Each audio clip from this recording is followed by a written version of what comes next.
The late sun had burned the prairie into a sea of gold, and the horizon shimmered with the kind of heat that made the air ripple. James Callahan rode slow, his horse's hooves crunching over gravel and loose rock as he followed the faint prints of strayed cattle. He was tired, his shirt clinging to him with sweat, but habit kept his eyes sharp. He was a rancher, through and through, and years of hard labor had trained him to read the land like a book. He could tell from the crushed grass how long a steer had passed, from the way a pebble sat how fresh the trail was. His whole day had been consumed by this quiet hunt, but the land had a way of surprising a man when he least expected it.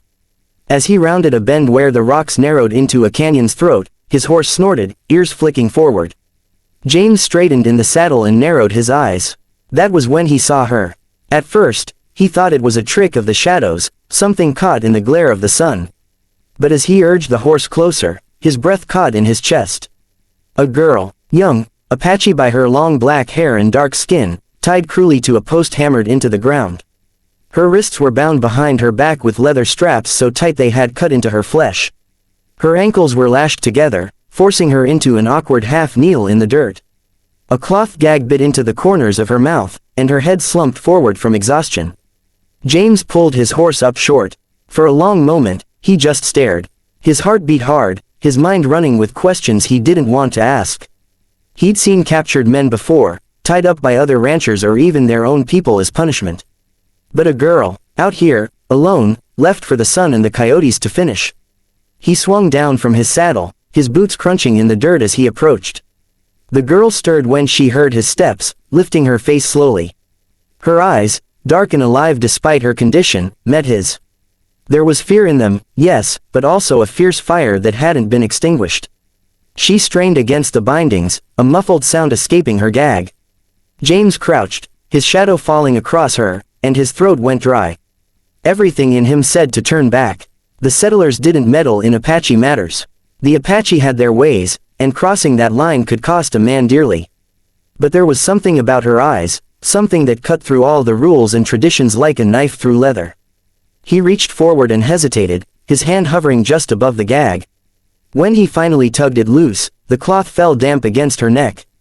She coughed, her lips cracked and raw, before whispering hoarsely, "Please, I am begging you. Untie it." James froze. The plea was not loud, not dramatic, it was worn and desperate, a threadbare whisper from a soul on the edge. He looked at the ropes biting into her wrists, at the bruises and dried blood staining her skin. Whoever had tied her hadn't cared about mercy. He stood there, his knife heavy in its sheath, fighting against the code beaten into him since boyhood, never interfere. His jaw clenched so hard it ached. He remembered his father's warnings, the elders' words, the countless stories of blood spilled because one man thought he could meddle in affairs that weren't his. But he also remembered something else, the time he had come across a calf tangled in barbed wire, its body shaking as it struggled. He had freed it, not because it was his, but because suffering had no boundaries. Looking at her, he felt the same pull. Slowly, almost against his own will, he drew his knife. The blade caught the sunlight, flashing bright for an instant. The girl went still, watching him with eyes that no longer begged but demanded to know what kind of man stood before her. His hands trembled as he slid the knife under the leather binding her wrists. One quick pull, and the strap snapped free.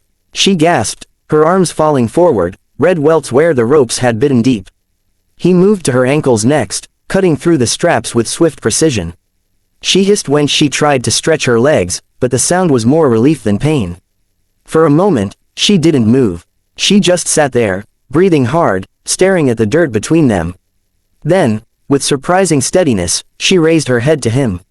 Her lips parted, and though her voice was barely above a whisper, it carried the weight of something ancient.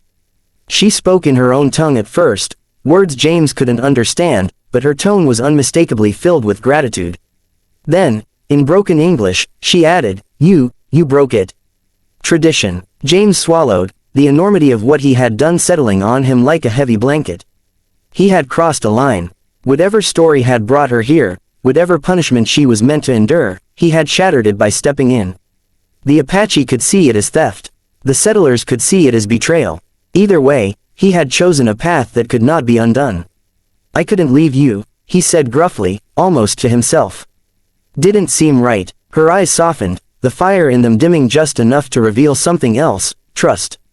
For the first time, she let herself sag against the post, exhaustion winning over pride. The desert wind rustled through the canyon, carrying the faint cry of a hawk above.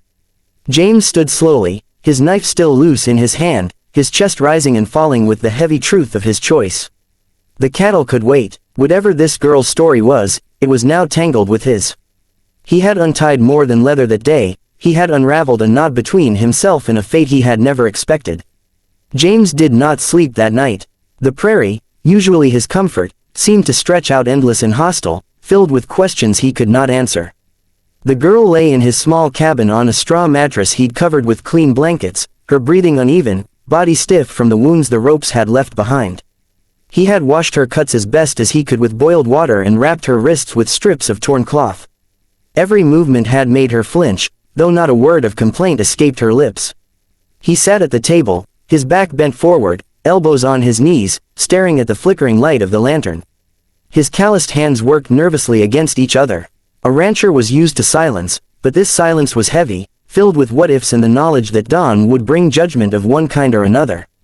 If the Apache found her here, they would not thank him. If the townsfolk heard of it, they would whisper that James Callahan had lost his mind. Yet when he had looked into her eyes by the canyon post, he had seen something he could not turn from, a human soul calling for help. Near midnight, she stirred. Her voice was dry, faint, yet sharp with memory. Why did you untie me? James turned his head, watching her in the low glow. She had propped herself up weakly on one elbow, her hair spilling across her face like a dark curtain. He stood, moved closer, crouched near her so she would not have to strain. Because I couldn't ride away, he said softly. Didn't matter who tied you there. Didn't matter why. You didn't deserve it. She studied him a long moment, her face unreadable. Then, with effort, she shook her head. You broke your law. Men like you, they do not touch what is ours. He sighed, rubbing the back of his neck. Maybe so. Maybe I'm a fool. But I'd rather be a fool than a man who leaves someone to die tied up like an animal. For the first time, she gave a faint sound that might have been the ghost of a laugh, though it broke quickly into a cough. James poured her a little water, holding the cup steady as she drank. Her hand brushed his, and it struck him just how fragile she felt, like a bird with broken wings. When she lay back down, she whispered, "My name is Taya." He repeated it quietly, committing it to memory. A name meant she was no longer just a figure bound to a post. She was someone, flesh and blood, with a past and a future. That thought tightened the knot in his chest, because what if his choice meant she never had a future at all? The hours crawled, coyotes howled in the distance, and the fire burned low. James kept watch, half expecting shadows to rise at the window, the figures of warriors who had tracked her here, who would demand an answer for why their tradition had been broken. But the night remained still. At dawn, Taya tried to stand. James caught her before she fell, his strong hands steadying her arms. She pushed him away weakly, pride stiffening her spine even as her legs trembled. "I will not be pitied," she said in halting English. "I ain't pitying you," he answered. "Just keeping you from landing face first in the dirt." She gave him a sharp look, as though weighing whether he mocked her, but his tone was too even. She sank back onto the mattress, shoulders slumping in frustration. He could see how every breath was an effort, how her body screamed for rest though her spirit demanded she keep moving. James knelt before her. "Taya, whoever did that to you, if they come for you, they'll have to go through me. You're safe here." She shook her head. "Safe? No. You have angered the spirits of your people and mine. They will come. For you. For me. All for rope you cut." The words chilled him. He wanted to tell her she was wrong, that no one would care, that the prairie was too wide and his ranch too forgotten. But he couldn't. Deep down, he knew her voice carried truth. The world they lived in was merciless with those who stepped across boundaries. "Still," he said, "then let them come. I'd rather face their wrath than live knowing I left you to die." Her eyes widened slightly at his stubbornness, then softened, as if some unspoken wall inside her had cracked. She studied him in silence, her lips parting as though to speak again, but she said nothing. She only lay back, her breathing steadier than the night before. The day passed with James working in short bursts, never far from the cabin. He tended to the cattle quickly, checked the fences, all while glancing toward the cabin door as though expecting it to burst open with a war party. But nothing came. Each time he stepped inside, he found Taya watching him silently, her eyes following every movement, as though memorizing this strange man who had chosen her fate over tradition.